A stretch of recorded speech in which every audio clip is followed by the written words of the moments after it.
여러분 눈에는 눈, 이에는 이 많이 들어보셨죠? 눈에는 눈, 이에는 이. 근데 이 말이 성경에서 나왔다는 걸 알고 계시는 분도 많이 계실 겁니다. 눈에는 눈으로, 이에는 이로라는 이 말이 성경에 총 3번 등장하는데요. 한 번 정도 등장하면 뭐 그런가 보다 할 수 있지만 3번이나 등장하기 때문에 정말 이에는 이로, 눈에는 눈으로 우리가 갚아야 되는 건가라고 생각할 것 같아요. 과연 하나님께서 이 눈에는 눈, 이에는 이라는 이런 표현들을, 이런 말씀들을 율법에 담아 놓으신 이유가 정말 우리가 당한 그대로 갚으라는 의도일지 오늘 본문을 통해서 한번 생각해 보면 좋겠습니다. 성경에 3번 등장하는 내용들을 한번 다 살펴볼게요. 출애굽기 21장 22절부터 25절에 처음으로 등장을 합니다. 제가 읽어드릴게요. 사람이 서로 싸우다가 아이벤 여인을 다쳐 낙태케 하였으나 다른 해가 없으면 그 남편의 청구대로 반드시 벌금을 내되 재판장에 판결을 쫓아낼 것이니라. 그러나 다른 해가 있으면 갚되 생명은 생명으로, 눈은 눈으로, 이는 이로, 손은 손으로, 발은 발로, 데운 것은 데움으로, 상하게 한 것은 상함으로, 때린 것은 때림으로 갚을지니라.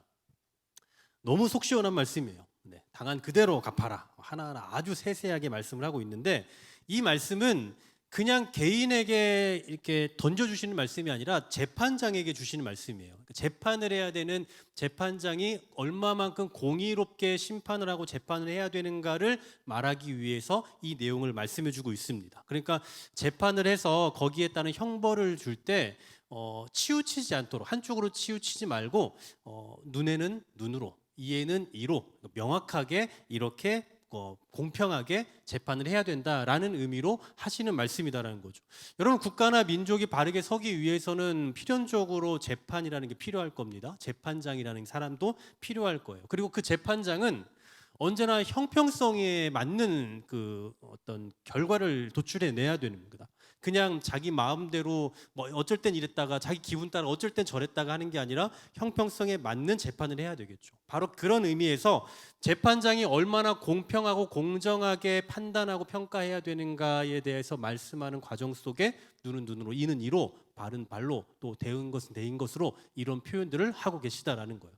개인적인 보복을 말하고 있는 게 아니다는 겁니다. 두 번째로는 레위기 24장 19절 20절이에요. 사람이 만일 그 이웃을 상하였으면 그 행한 대로 그에게 행할 것이니. 자, 이번에 똑같습니다. 파상은 파상으로, 눈은 눈으로, 이는 이로 갚을지라 남에게 손상을 입힌 대로 그에게 그렇게 할 것이며. 자, 이 문맥을 좀 살펴야죠. 그냥 여기만 또 떼놓고 보면 똑같이 갚아야지라고 할 수 있는데 이 문맥을 좀 살펴볼 필요가 있습니다. 어떤 사람이 여호와의 이름을 모독했어요. 자, 하나님의 이름을 모독했습니다. 유대 사회에서 그 당시에 하나님의 이름을 모독했다라는 건 이건 큰일 날 일이죠. 그래서 이 사람을 어떻게 처벌해야 되는가에 대한 내용을 말씀해 주시면서 이 말씀이 나오고 있는 거예요. 어떻게 처벌을 하냐면 이제 여기 이 문맥에 보면 하나님을 저주하는 그 소리를 들은 사람들이 직접 돌로 쳐서 죽이래요. 끔찍하죠. 어쨌든 그렇게 죽이는데 중요한 건 왜 이런 말씀을 하셨냐면 앞으로 언제든지 이런 류의 일들이 벌어질 수 있을 거 아닙니까? 그 사회에서 이런 류의 일들이 언제든지 벌어지면 그때 원칙이라는 게 있어야 될 거 아니에요. 하나님께서 이 일에 대해서는 이렇게 하라 하셨어라는 그 원칙이 있어야 되는데 그 원칙을 가르쳐주고 계시는 그 장면이에요. 그러니까 이 말씀도 개인적인 차원에서 보복을 해라, 이는 이로, 눈에는 눈, 파상은 파상으로 그렇게 확실히 해라라고 하는 가르침이 아니라 공평의 원칙, 재판의 원칙을 말씀해 주는 과정에서 이런 표현들이 등장하고 있다는 거예요. 자, 마지막 세 번째로 신명기 19장 21절입니다. 같이 한번 읽습니다. 시작. 내 눈이 긍휼히 보지 말라. 생명은 생명으로, 눈은 눈으로, 이는 이로, 손은 손으로, 발은 발로니라. 자, 이 말씀도 마찬가지입니다. 이 본문의 문맥을 보면 한 사람의 말만 듣지 말고 두세 증인을 세워야 된다라고 말씀해요.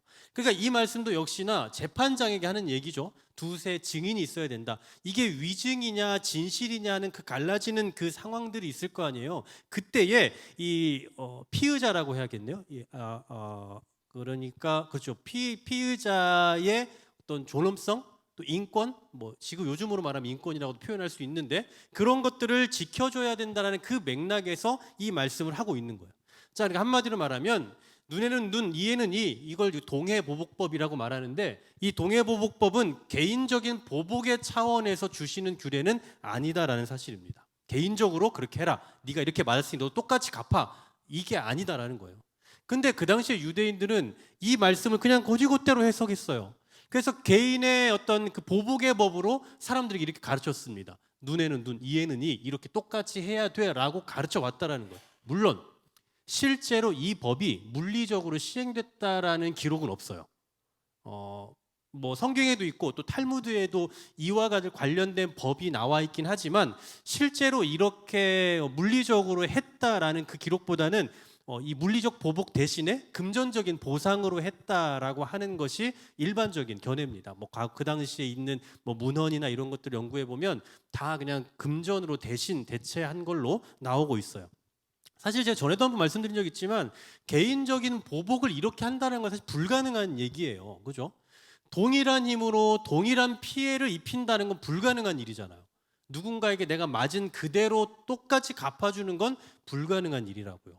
그러니까 이 말씀은 애초에 하나님께서 이 법을 제정하시고 주셨을 때에는 너희도 이렇게 개인적으로 보복해야 돼 라고 주신 말씀이 아니다라는 사실이에요. 자, 그러면 왜 이런 말씀을 주셨느냐? 그걸 해석해야 되겠죠. 오늘 예수님께서 이제 이 법을 해석을 해주시는 장면이 나옵니다. 우리가 앞서 살펴봤던 그것과 동일한 맥락으로 이 38절, 39절 상반절에 보면 이런 형태로 말씀을 하세요. 또 눈은 눈으로, 이는 이로 갚으라 하였다는 것을 너희가 들었으나 나는 너희에게 이르노니 라고 말씀합니다.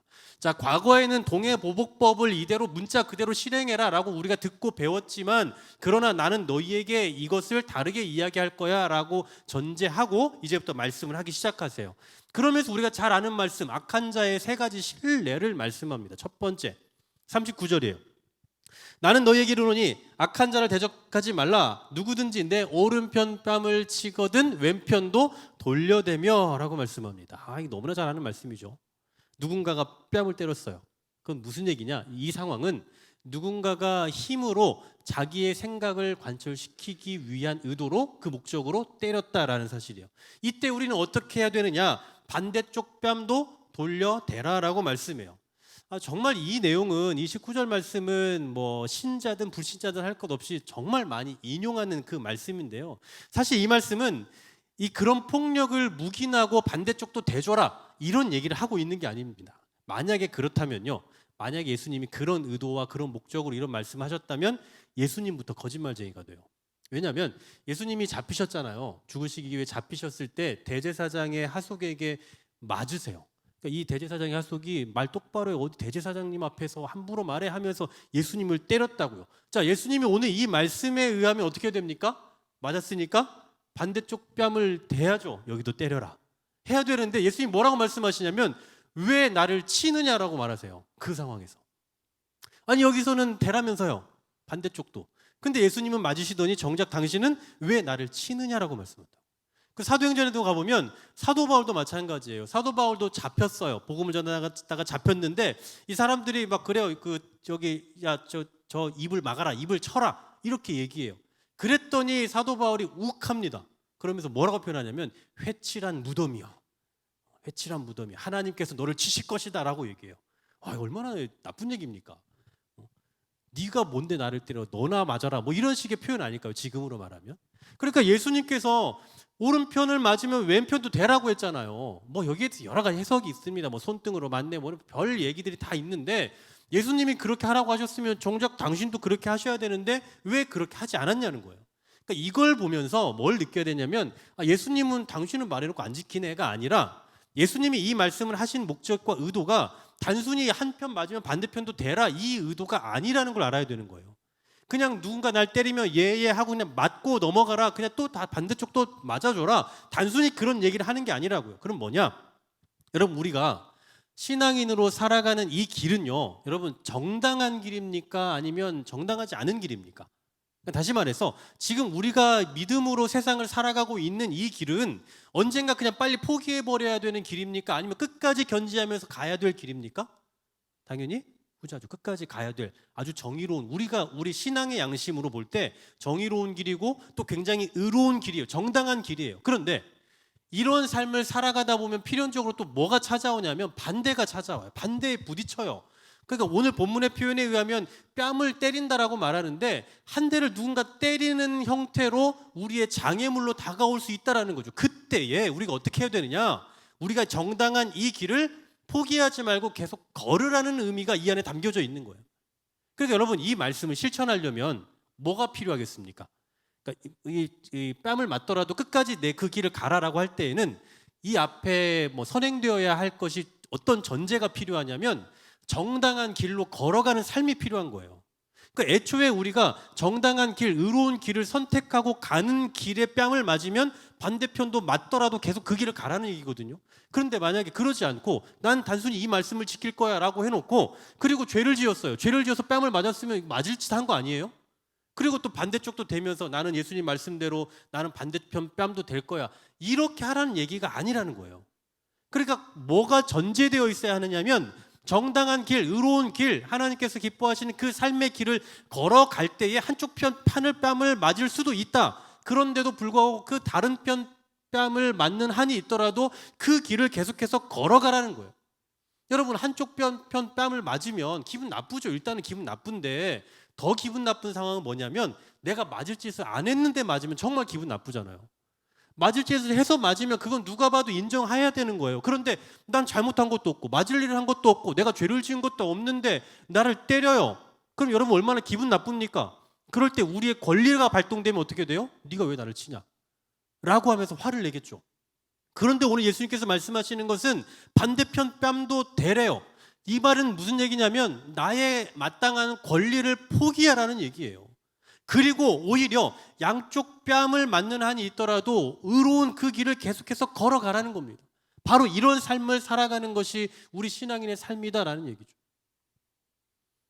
대항할 수 있는 권리를 포기하는 것, 그리고 반대에 부딪혀도 계속 걸어갈 수 있는 의로운 길을 선택해야 된다고요. 근데 예수님은 왜 그러셨냐라고 할 때 언제나 예수님과 방금 말씀드렸던 사도 바울의 입장에서는 진리의 문제가 걸려 있는 거잖아요. 우리가 진리의 문제가 걸려 있는데도 가만히 맞으면서 그냥 그들이 말하는 대로 듣고 있을 수 있는 얘기가 아니잖아요. 그러니까 전혀 다른 상황이라고 우리가 이해할 필요가 있는 겁니다. 어쨌든 우리가 중요한 건 의로운 길을 먼저 선택하고 그 길을 걸어가는 가운데 한쪽 뺨을 맞더라도 다른 편 뺨을 대면서까지 그 길을 계속 걸어가는 것, 그러면서 우리의 권리를 포기하고 나아갈 수 있는 것, 정당한 삶을 걸어가는 것, 바로 그것이 오늘 이 본문을 적용할 수 있는 삶의 자세다라는 거죠. 두 번째로는 속옷을 가지고자 송사하는 사람이 나와요. 40절 말씀을 같이 한번 읽어볼까요? 시작. 또 너를 송사하여 속옷을 가지고자 하는 자에게 겉옷까지도 가지게 하며. 그 당시에 이 속옷은요 굉장히 일반적인 거기 때문에 가난한 사람들도 많이 소유하고 있는 그런 의복입니다. 그런데 어떤 사람이 이 속옷을 얻으려고 송사를 했대요. 속옷을 뺏으려고 송사를 했다는 건 무슨 얘기입니까? 독한 인간이라는 거죠. 아니 정말 조금도 손해보기 싫어하는 사람이라는 것을 보여주는 거예요. 누구나 다 가질 수 있는 그냥 가장 보편적이고 일반적인 속옷을 뺏으려고 송사를 했다? 이 사람은 정말 악한 사람이에요. 정말 조금도 손해보려 하지 않는 그런 사람이다라는 거죠. 그런데 그 사람에게 뭘 하라고요? 겉옷까지도 내주랍니다. 그 당시에 겉옷은요 가난한 사람들에게는 밤에 이불로 쓰는 거예요. 굉장히 중요한 물건입니다. 실제로 율법에 보면 이 겉옷을 저당으로 잡거든요.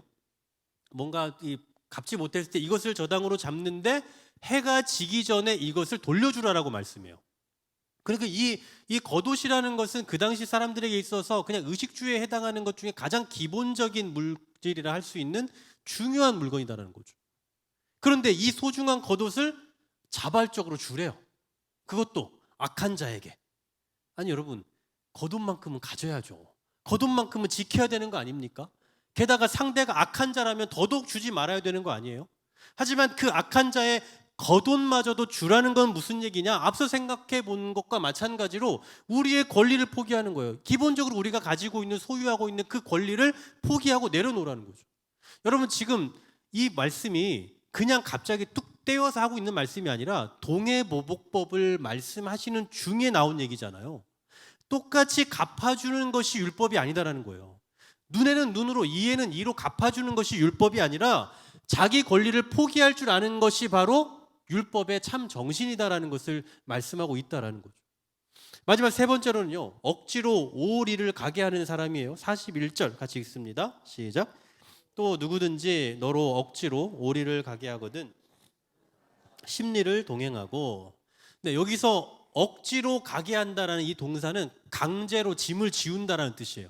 강제로 짐을 지운다. 이 단어가 옛날에 그러니까 이 성경 시대 당시로 보면 페르시아 시대 그리고 이 시대 로마 시대의 그 어떤 권력을 가지고 힘을 가지고 압제하던 그 형태에서 나온 유래된 그 단어입니다.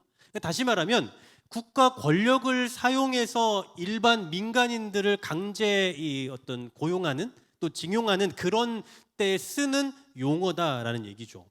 마가복음에 보면 예수님이 십자가를 지고 가실 때 구레네 사람 시몬이라는 사람에게 대신 지게 하거든요. 군인들이 그렇게 시켜요. 이게 바로 그때 진다라는 그 표현이 이 동일한 단어가 쓰이고 있습니다.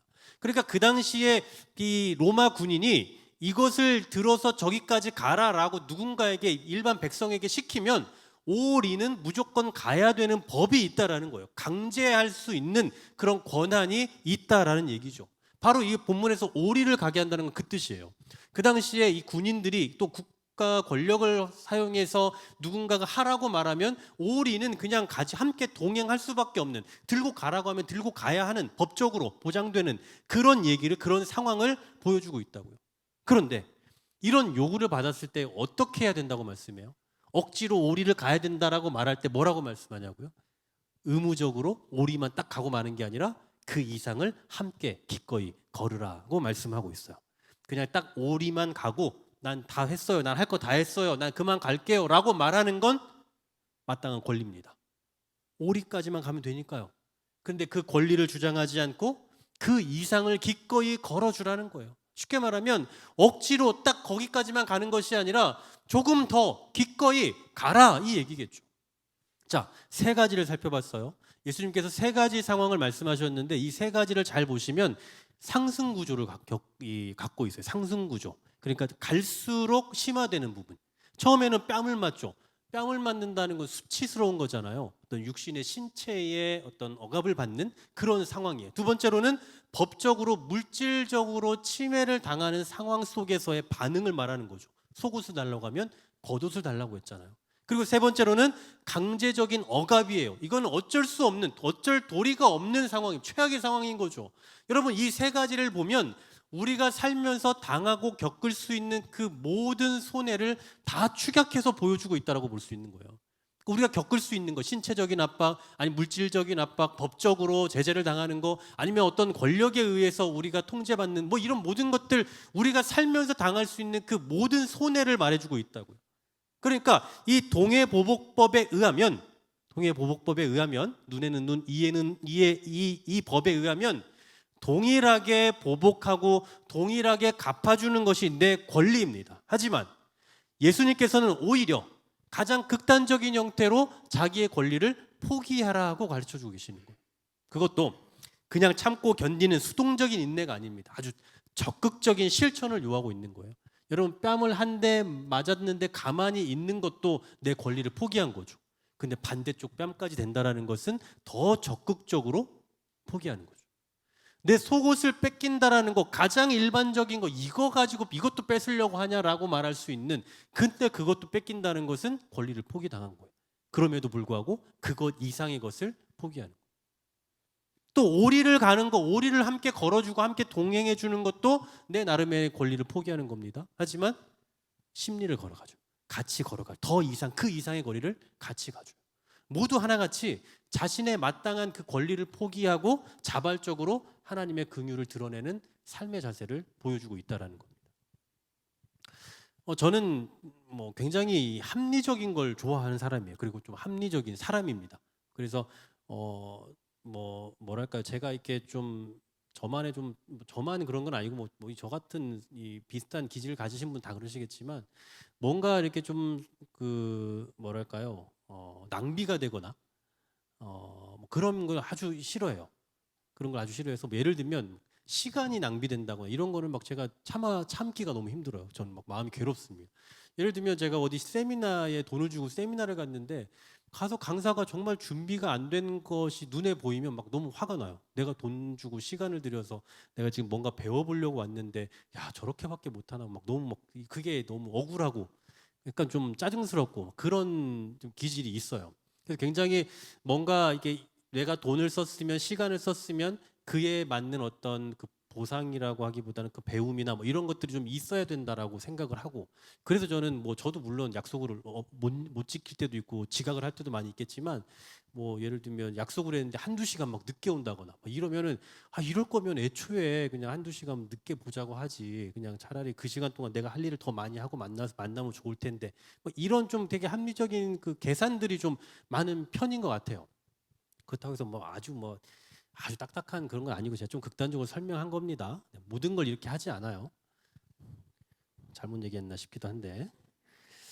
근데 제가 최근에 제 아내랑 무슨 이제 어떤 그 이슈가 있어서 그것을 좀 이렇게 서로 이야기하는 중에 서로 생각이 좀 달랐던 것 같아요. 그래서 대화를 하다가 제가 좀 이렇게 되게 반성하게 된 그 계기가 하나 있었는데, 어떤 이제 그 내용을 가지고 얘기를 하는 중에 제 아내가 그런 얘기를 했어요. 이런 식으로 말을 했어요.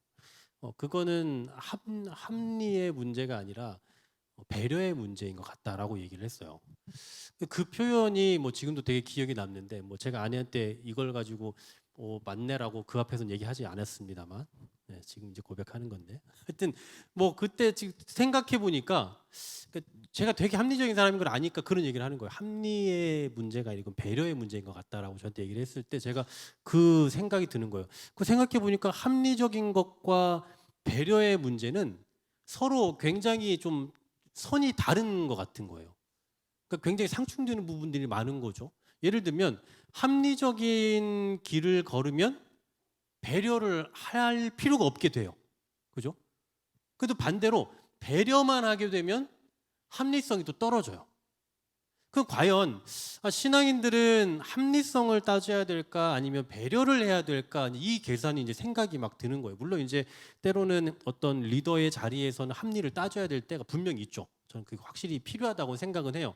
근데 모든 일에 다 합리를 이야기를 할 수 없잖아요. 게다가 목회자고 또 우리가 교회 공동체로 성도로서 서로 동역하고 서로 가족처럼 지내는 이 관계 속에서는 모든 게 합리적인 걸로만 될 수는 없거든요. 때로는 배려가 필요해요. 배려의 삶이 우선적으로 이루어져야 될 때도 되게 많겠다라는 생각을 제가 그 대화를 하면서 혼자서 좀 정리를 하면서 참 많이 생각을 하게 됐던 것 같아요. 생각해 보니까 오늘 제가 이 말씀을 연구하면서도 보니까 결국 우리가 그리스도인의 삶은 어떤 합리적인 것을 말하기보다는 그것을 조금 더 포기하고 내려놓고서 조금 더 배려할 수 있는 그런 삶의 정신을 가지고 살아가는 게 좀 더 그리스도인의 삶에 가깝지 않나라는 그 결론에 좀 도달했습니다. 여러분 오늘 말씀을 잘 보세요.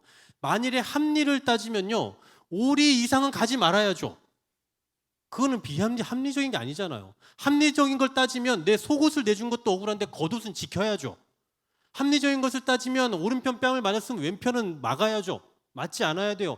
이것을 또 내준다라는 것은 이건 정말 불합리한 거예요. 이거는 합리적인 것과 전혀 반대되는 거예요. 생각해 보니까 동해보복법도 결국은 합리적인 거더라고요. 내가 맞았으니까 맞은 만큼 돌려줘야죠. 그죠? 그리고 또 내가 했으니까 그만큼 받는 거예요. 이게 굉장히 합리적인 거잖아요. 그러니까 모든 것이 다 합리적인 거예요. 동해보복법이라는 게. 그런데 예수님은 지금 뭐라고 말씀합니까? 그런 합리적인 것을 우리에게 권하고 있는 것이 아니라 오히려 배려의 법칙을 말씀해 주고 있는 거죠.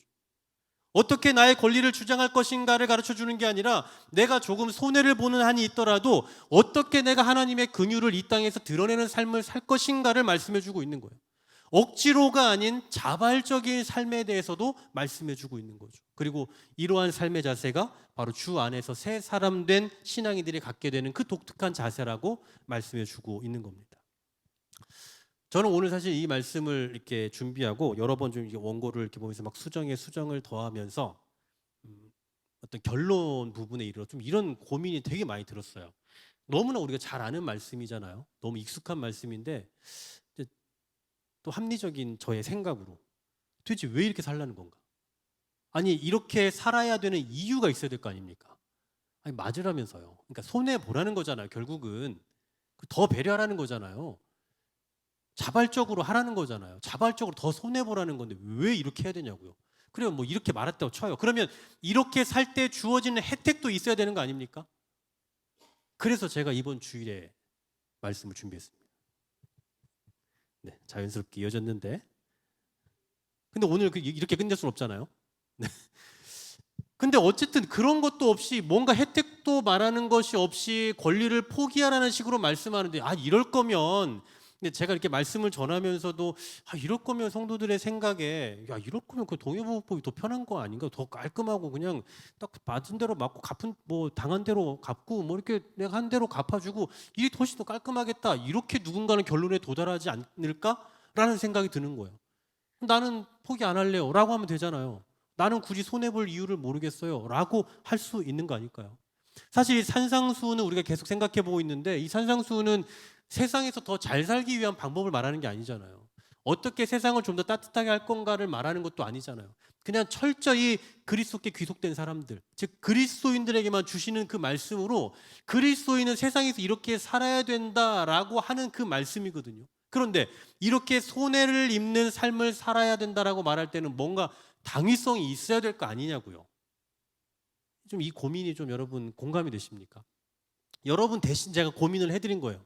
그냥 오늘 여기서 맞춰도 되는데, 그러니까 우리는 좀 손해보며 삽시다 하고 끝내도 되는데, 여러분도 충분히 누군가 이런 고민을 할 수 있을 것 같다는 생각에 제가 대신 고민을 하면서 제가 이 결론이 도대체 뭡니까 하나님 하면서 제가 막 계속 이렇게 걸으면서 막 생각을 했어요. 도대체 하나님 뭡니까 이러는데, 그때 주시는 생각이 뭐였냐면, 오리를 걸을 수 있도록 힘과 에너지를 공급하시는 분이 누구냐라는 거예요.